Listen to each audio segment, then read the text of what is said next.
Hello, guys. Again, this is Chef John from Grab and Go Concessions, located in Orlando, Florida. You know, being in this business for the last 5 years that I've been in this business, I get a lot of email about the confusion in opening up a food truck business. Let me first tell you that the food truck business is a very profitable business, as well as 90% of food trucks fail. How do you kind of compare and contrast that? Most food trucks fail because we had the money, but we didn't have a plan, or we had the wrong plan. Let me say, for instance, if you work at a restaurant, that does not mean you have food truck experience. You work at a restaurant doesn't mean you have business experience. You may work for someone. Before you open up a food truck, guys, I suggest you get experience from a fellow food trucker or get hired by someone with a food truck. You're going to need it. I'm going to explain. First of all, you're going to need to if you do work at a restaurant, more than likely or not, you may have your Serve Safe certificate. The first thing you need to do is get your Serve Safe certificate. That's number one. Okay? Um, if you got the funds, you don't have the experience, but you want to go out there and just challenge it yourself, you can do that. That's what I did. But remember, I came from a background of business itself. So a lot of things that I did not know happened. For instance, like safety, machines breaking down. Luckily, with my HVAC skills and mechanical skills, I'm able to fix these things. So you need to think about things breaking down before you get into this business. Are you investing in this business with somebody? If you are investing in this business with somebody, that person better be, and I mean 150%, better be, you guys better be ready to lose the money. If you have that state of mind, I'm ready to lose the money, you know what? I believe it will work. You got to worry about breakdowns. What happens if you lose a juicer? Most of these juicers, a lot of them don't last. I'm not gonna say any names, and I've gone through at least six of them in 1 year. I had to return them. Um, One of my best machines that didn't, well, it let me down one time, but it's the Ultra Bun slushy machine. You can use it as a juicer also. We'll get into that. So now, beginning your food truck business, you need to have your serve safe. In the state of Florida where I live, you cannot serve food without having someone with serve safe that is overseeing the business, or you got to have your own as a truck owner. You take the class, you learn your temperatures, you learn how to store food, you learn about your salmonella, your diseases, your cross contamination, and so on. And once you get that, you're ready to go. It's 100 questions. All you got to do is score 75. Okay, the second step is if you buy the truck, or you get the truck made, or you get the trailer made. By the way, I'm going to get into the difference between truck and trailer. Okay? Once you have that, you got to find yourself a commissary. A commissary is like a local kitchen that you can cook in. All right? Um, The commissary serves many purposes. You can that's where you dump your trash. That's where you dump your gray water, they call it. The water that comes out your sink is called gray water. You're not supposed to dump that out in the street. Um, your used oil, believe it or not, if you can store used oil, man, you can sell it for around, I don't know, close to like 50 cents a gallon or something. You can make some money with used oil. You don't really have to take it to the commissary, but you know what? They'll take it. If you take it there, they'll take it. Commissary is where you cook your food, you store your food. Say, for instance, you have an event, you're going to go out in the morning, you can go today and get your stuff ready and prep and everything at the commissary. They do provide refrigeration and storage and everything else, cleanliness, and you do at the commissary, if you're new in the business, you rub shoulders with chefs and you just meet people. Once you have that, you're ready for inspection, for instance. Your truck, trailer, the state is going to come and inspect it, and they're going to tell you whether you pass or not. And what they look for mainly is refrigeration. They look for sanitation. They look for cleanliness. They look for hot water. Oh gosh, yes, you got to have your hot water working, and you got to have your three sinks. You know how that works: to sanitize, the wash, and the what do you call it there? You got to have the stickers there. Three colors. It's going to be sanitize, rinse, and wash. You got to have that. And in the state of Florida, you send them a plan. Tallahassee sends you a packet. So once you pass inspection, you got your commissary. You are ready for the road. Okay. Now your menu.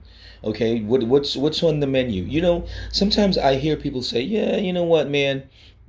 I make the best tacos. My grandmother makes the best tofu. My father's from Italy. He makes the best pizza." Well, that's not what it's about, because you're gonna find out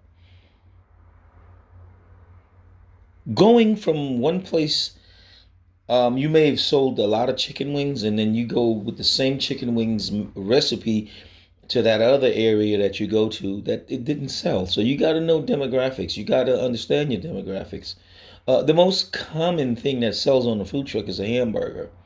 Now, if you're good enough, you can modify the hamburger. I've modified the hot dog in so many ways, and people says, "Oh wow, man, I've never ever tasted this hot dog, this style of hot dog." That's because of what I do to it. Okay, first of all, a lot of these prepped already foods are salty.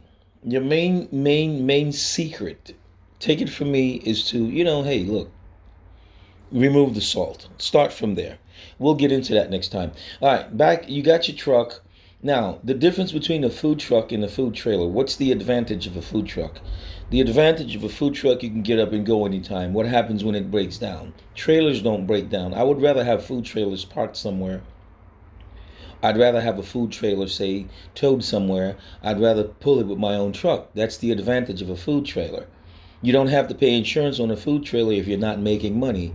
If you have a food truck, you got to pay insurance. So you do the math yourself. Is your food truck busy enough to keep you going? Maybe not, because when you just first start your business, it's going to take some time. The restaurant business actually is very, very, very competitive. So when you advertise your food truck, you might want to separate yourself away from restaurant. Always mention the word food truck. Now, food trailer versus food truck. Once again, I would rather a food trailer because I don't have to worry about it breaking down. Just say, for instance, your food truck breaks down. You're not a mechanic. You're not the handy guy that can fix his own stuff. You're going to have to spend some money on repairs. Maintenance, mainly maintenance. If you want to avoid breaking down, you gotta maintain. You got to maintain, and you got to keep maintaining. You got to maintain your deep fryers. You got to maintain your air conditioning systems. You got to maintain your generator, changing filters. You got to change the type of gas that you use. Make sure that, what are you using, ethanol, non-ethanol? The bottom line is you want to make sure that every piece of equipment you have in that truck is maintained. Are you cleaning your stoves? Are you cleaning your filters up top? Your exhaust filters. How do you clean those things? Chances are, if you just got in the business, you don't know how. And you're going to sit there and scrub with soap. That stuff does not come off with soap. All that grease. You got to make sure your stoves are clean, because grease fires are not easy. Trust me. Understanding the propane. Do you understand the propane? When you walk in that truck, do you have a gas leak? That can be very dangerous. You want to open your windows and make sure that if you do have a gas leak, to ventilate the area. I don't ever suggest anybody turning on the exhaust fan before you walk inside when you walk inside the food truck, because electricity can spark and create a problem. Recently, Someone's food truck, the side of it was blown apart because of people leaving the gas on, those things you have to know. What's the difference between self-sufficiency, and what's the difference between non-sufficient?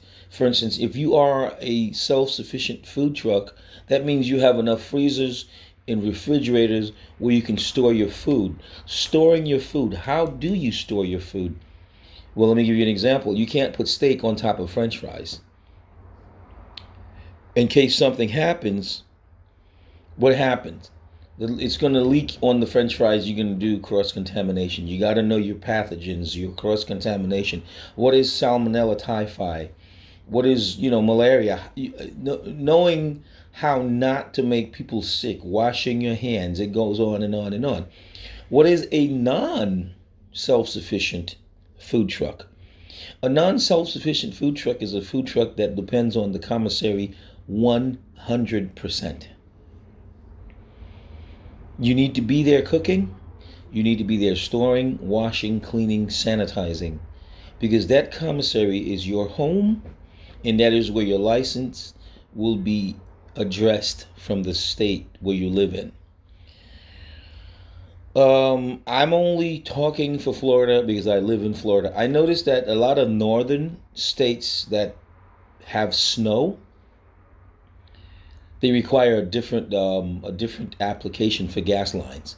I've noticed that places up in Colorado, they require either the blue or the yellow gas lines. Down in Florida, the regular gas line, which is the aluminum looking one, that looks like a BX cable cover, like the ribbed style that is flexible, is fine. Black pipe down here is fine. And hey, do your homework where you're at in your state, and you go from there. Now, remember, the food truck business is not a restaurant, but it is in a way a restaurant. It's a rolling restaurant. Getting along with your workers, it's not always easy. It's per se, you're working in a submarine, right? You got to share the space with people. From time to time, if that person is not related to you, people can get offended if you kind of rub them the wrong way, going back and forth. You got to settle that. Okay? Now, heat. A food truck, inside of a food truck gets very hot. All right? So now you gotta think ventilation.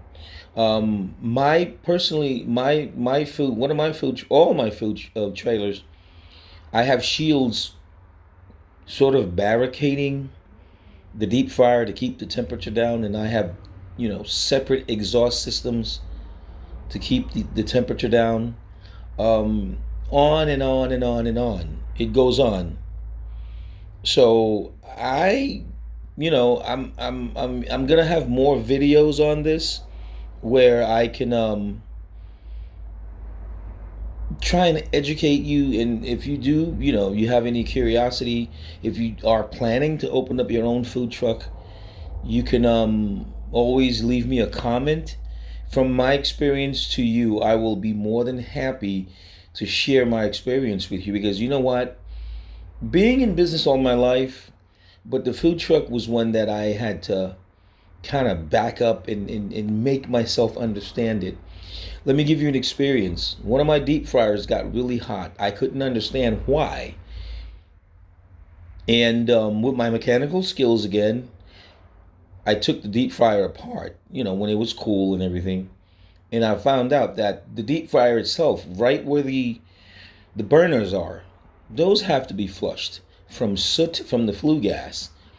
And then there are two little honeycomb looking strainers there. I had to take those apart. They were full of soot and they were full of ash. Well, deep fryers breathe oxygen as well as the gas itself. There's a mixture.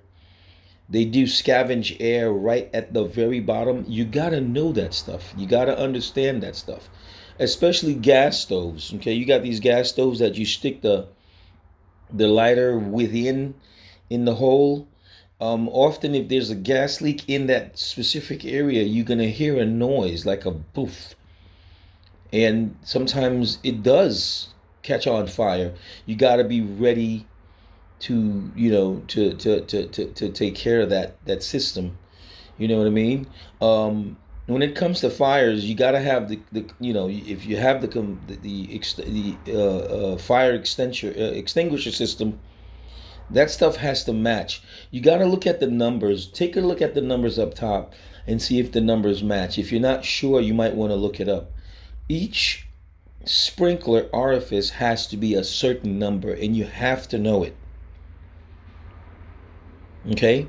And why is it a certain number? Because the little holes that's in that little nipple, for instance, if there is a fire, one has to sprinkle first under pressure, and the second one has to say sprinkle second under pressure. They all can't really go off at the same time because the pressure decreases as it goes along. So basically, the last one in line has to have a certain size because it's got to get the same amount. Okay, I've had food trucks built where they were wrong. Okay, and the guy that inspects my extinguisher system, he caught it and said, "Man, this is not right." So he was able to change it, checked everything else, and stuff was okay. So if you want to get into the food truck business, it's not like, okay, because you worked in a restaurant, you think you have the experience. If you own your own food truck, you're gonna build mechanical, refrigeration. You're gonna understand, smell, like, wow, what's burning? Suddenly something is burning and you don't understand it, and you're like going crazy. Oh, somebody left a plastic spoon inside the warmer. Stuff like that. You got to have the sense of smell. You got to be very attentive because you know what? A food truck to me is more like a rolling bomb. You got to know. Eventually, you will build the experience, but sometimes it's not. You don't want to be, a statistic by trial by error. Again, guys, this is Chef John from Grab and Go and Grab and Go Concessions. I don't know. I just felt like this was one of my.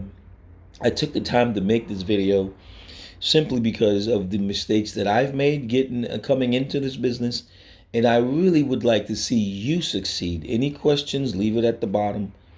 Any comments? I will be glad to make a show, another one on whatever subject that you do suggest. But I'll be coming up with things on how to clean things and how to sanitize things and so forth and so on. Again, this is your buddy, Chef John. Have a great one, guys.